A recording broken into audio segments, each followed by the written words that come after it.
Do you realize that spring officially starts next week? That means it's time to put away those warm-you-up recipes and start thinking of dishes that are lighter and brighter.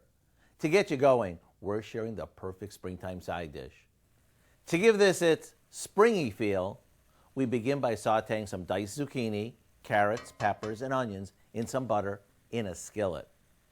Once they start getting tender, we add a package of frozen peas, or as some folks call them, spring peas, along with a couple of cups of water and a little salt and pepper. After it boils, we remove it from the heat and add in couscous. If you're not familiar with couscous, it's a type of tiny pasta that's light and fluffy, which makes it perfect for this time of year. Okay, now we'll cover this and let it sit for 5 minutes. Then we'll fluff it with a fork before serving it. There you have it, a new way to brighten up your table after a long winter.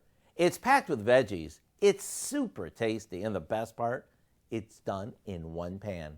To get the recipe for our spring vegetable couscous, all you have to do is go online. I'm Howard in the Mr. Food Test Kitchen, where today we found a simple springtime way for you to say, ooh, it's so good.